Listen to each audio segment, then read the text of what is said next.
Okay, today we're going to talk about paintballs. If you've been following the thread, you know I ordered paintballs, and these are them. Okay, I got 1,000 paintballs. They're 6 millimeter. Um, the total price for the order with shipping was $30 for 1,000 paintballs, and it took them about 6 days to get here. I've tested them; they work pretty good. Um, I have this airsoft pistol. At one point, I bought one of those big jars of airsoft BBs before I knew what I was doing, and I've still got it because I never used them. The airsoft BBs are not seamless, so I won't put them in my tanks. But this came with it, and this little airsoft pistol is more powerful than any tank I've ever had. Um, some of the stuff I've learned over the years about paintballs and tanks is you're better off with a short barrel.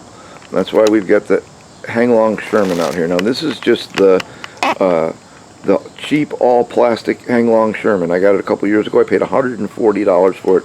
It's old enough that it's got the 5.3 electronics in it, so it's better than the really old stuff, but not as good as the 6.0 and up.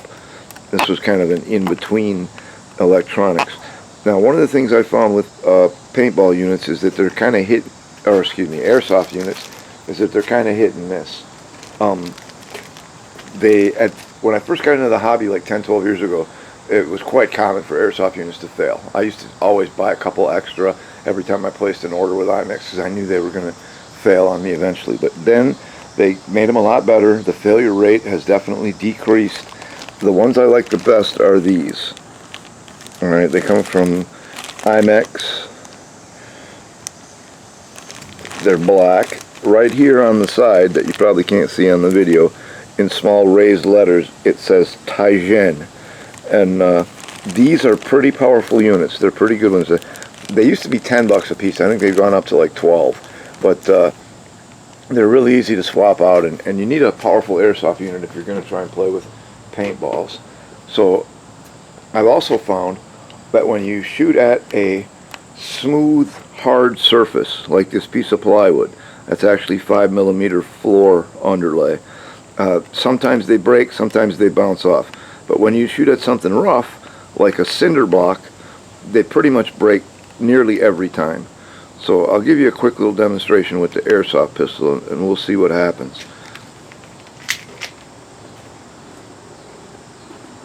Let me zoom that in so that you can see the impact real good.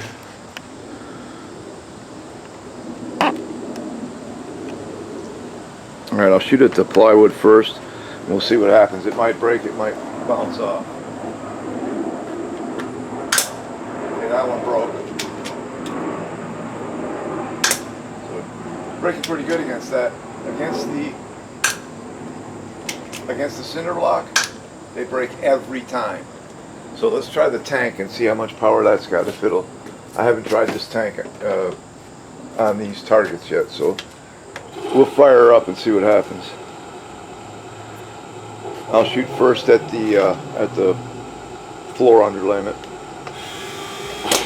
No, and it breaks. Let's try backing up a little bit and see what happens. I lost my 50 cal. Now that one bounced off. Let's try the cinder block. I missed it.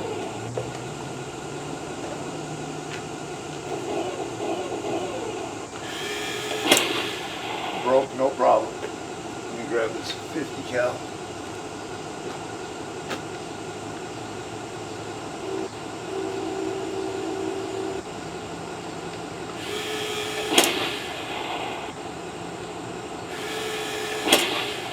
I didn't get a BB that time. Missed the target. That one bounced off the cinder block. That one broke. That one broke. That one broke. Go back to the plywood. A lot easier to see the impact on that, isn't it? Back up a little bit.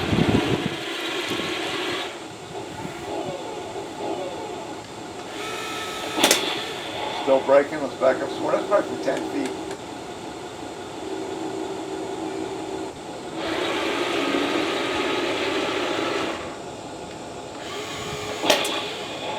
target.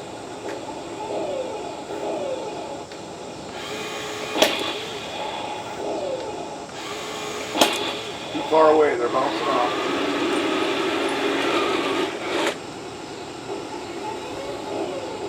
From back here, we'll try the cinder block. Come in.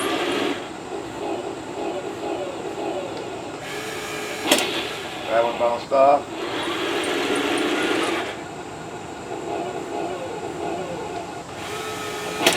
That one broke.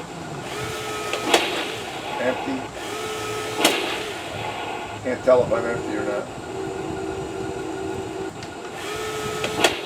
No, she's empty now. So there's a few rounds of paintball.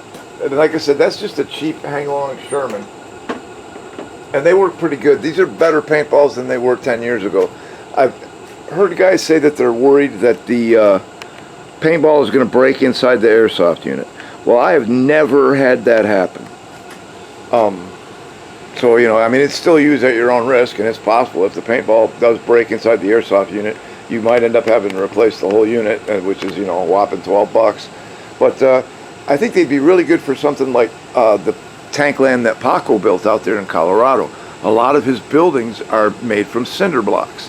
You could easily set up some kind of course, and if there's just a couple of you, you know, maybe do it by time, select certain targets that have to be hit. Any paintball that bounces off is counted as a miss. You can load limited ammunition. I mean, the possibilities are endless for games you could play with these paintballs. As far as cleanup goes, I'm not sure. There's supposed to be some kind of vegetable oil.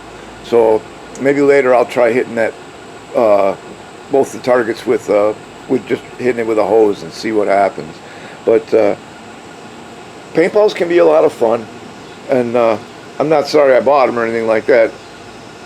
The only tank I brought out was the Sherman, because it is, like I say, a short barrel tank is better. Up to the Penzer 4. You start getting a barrel as long as the Tiger or the Panther, or especially the King Tiger, and they just lose too much velocity coming out of the barrel.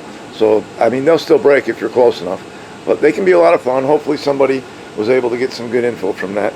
So there you go, a 6mm paintballs in an Airsoft 1/16 RC tank. We'll see you next time.